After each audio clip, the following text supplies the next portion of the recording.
Conversamos esta noche con el doctor Juan Luis Castro, senador del Partido Socialista por la región de O'Higgins. ¿Cómo está, senador? Muy buenas noches. Muy buenas noches, Álvaro. Gusto saludarle. Igualmente, ¿hay o no hay sequía legislativa? Sí, la hay. Seamos sinceros. Ha habido un periodo muy difícil de instalación del gobierno, pero eso no puede implicar, pese al fracaso del segundo proyecto del gobierno, en cuanto al retiro de fondos previsionales, que tenemos una situación muy delicada. Y eso significa que a puertas del invierno, en una condición de mucha expectativa del gobierno, no puede haber inmovilismo, no puede haber parálisis. Y si no hubo 100 medidas para los 100 primeros días, tiene que haber un paquete de medidas económicas que ayude a aliviar la difícil situación en que está el país. El paquete de medidas que anunció el ministro Marcel hace ya un par de semanas, ¿no es suficiente? ¿Cómo han evaluado eso? No, porque ese paquete de medidas fue anunciado en un momento muy difícil y se opacó por la controversia que hubo en ese momento con la ministra del Interior. No se logró entender ni comunicar adecuadamente y por lo tanto hay que hacer una nueva digestión del proceso, por decirlo así. Es decir, en este nuevo cuadro, donde no hay, y es obvio, mayoría legislativa en el Congreso, donde quienes queremos que le vaya bien al presidente Boric, hacemos lo posible para que aparezcan justamente medidas concretas que logren estar a tono con la expectativa. ¿Cuál es la expectativa? Que haya una fórmula que permita mejorar el ingreso sin impactar negativamente la inflación hasta donde sea posible, mejorar la empleabilidad y lograr que la inflación se contenga a puertas del periodo casi de invierno que vamos en camino, donde todos sabemos que los alimentos, los combustibles, los bienes esenciales están a un alza casi desmedida y que Sí. tenemos que frenar. Eso es una contingencia concreta que tiene que enfrentar la autoridad y para eso se requiere una conducción férrea, se requiere diálogo con todos los sectores que apoyamos al gobierno y se requiere además una manera, yo diría, de sensibilidad fina que permita llegar a la ciudadanía cumpliendo los compromisos del programa del presidente Boric. Sí, ahora a propósito de eso, el gobierno ha descartado una suerte de control de precios, ¿no? Que no sería, que ha sido muy cuestionado además por los economistas como una alternativa. ¿Cuál es, a su juicio, alguna de las fórmulas que debería tomar en cuenta el gobierno justamente con los altos precios que existe hoy en la canasta básica, los alimentos? Ya sabemos lo del aceite, el pan, en fin.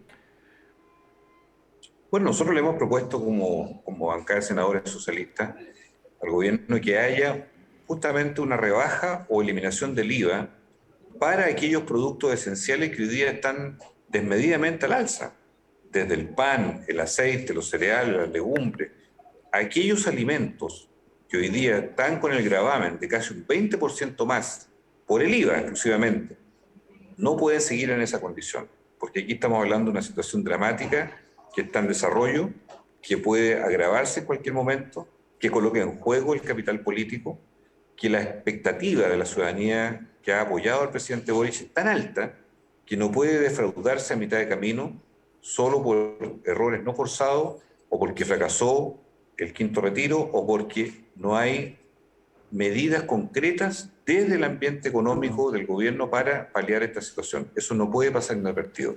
En la bancada de senadores hemos sido enfáticos en decir que la agenda legislativa tiene que activarse con prontitud.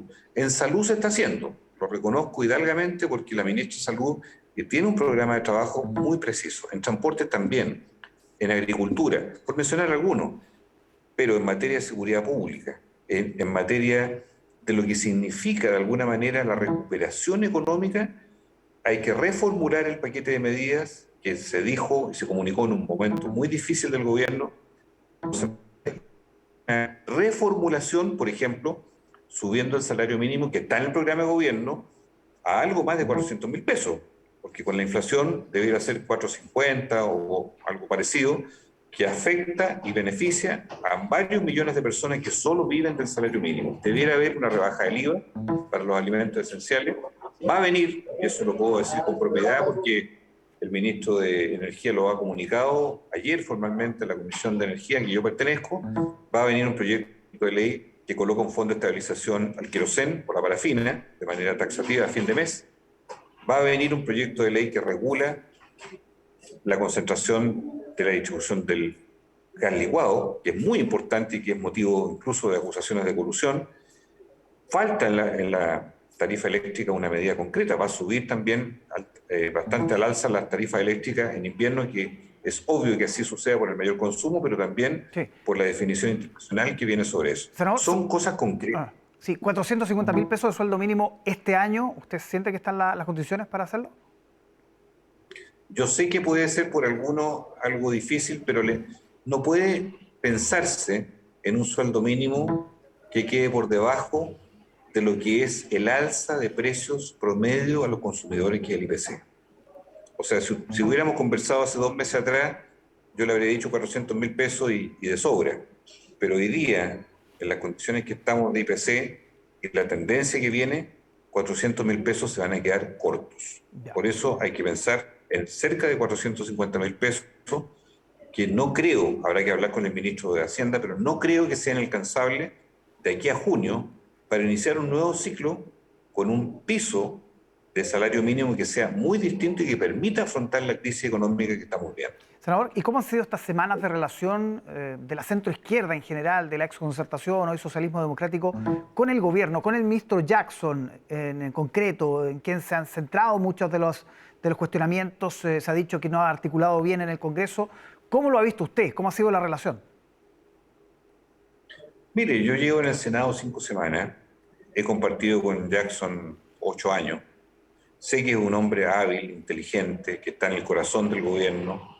Nosotros somos parte del gobierno en cuanto Partido Socialista que apoya al presidente Boric, pero sin duda que han habido errores, sin duda que han habido desinteligencia. Se pudo haber previsto que no había suficiente agua en la piscina para el retiro que propuso el gobierno, que requería mitad más uno. Algo pasó ahí. Se requiere más flexibilidad para que de verdad vayamos a una sola coalición. Hay gente que dice, no, ¿cómo se van a juntar socialistas con comunistas, con frente amplistas? Y resulta que todos estamos detrás del presidente Boric.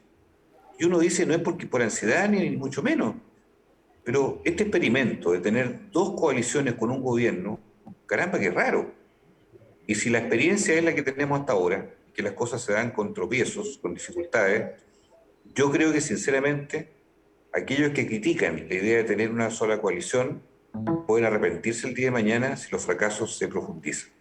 Por eso yo creo en este punto que se requiere una profunda reflexión respecto a cuál es el modo de gobierno en el tiempo que viene, como también cuál es la manera en que la Convención Constituyente, que es el piso para el cual el programa de gobierno puede desplegarse, saca también conclusiones y logre un apruebo mayoritario, no al límite ni con riesgo de rechazo, sino mayoritario en septiembre próximo. Sí. Esos son desafíos que el gobierno tiene que comprender, entender y abordarlo, porque evidentemente la navegación es tormentosa, es difícil en el tiempo que estamos y esto requiere que el núcleo más íntimo del gobierno, apruebo dignidad, vale decir comunista, frente amplista, regionalista, el propio presidente, su equipo más directo, puedan reflexionar sobre el escenario que viene, porque yo le digo una cosa, si el gobierno fracasa, no es que la centroizquierda vaya a ganar, por lo tanto apuesta al fracaso del gobierno, va a ganar la derecha de nuevo. Y eso creo que es grave. Y esa reflexión tiene que estar en el núcleo más cercano al presidente, porque lo que se juega es demasiado importante, con una expectativa tan alta, que no puede eso dilapidarse simplemente por decisiones precipitadas o antojadizas, cuando todavía falta mucho que decir en este despegue inicial del gobierno. Muy bien. Senador Juan Luis Castro, muchísimas gracias por conversar con nosotros aquí en Tele 13 Noche. Gracias, Álvaro. Hasta pronto. Buenas noches.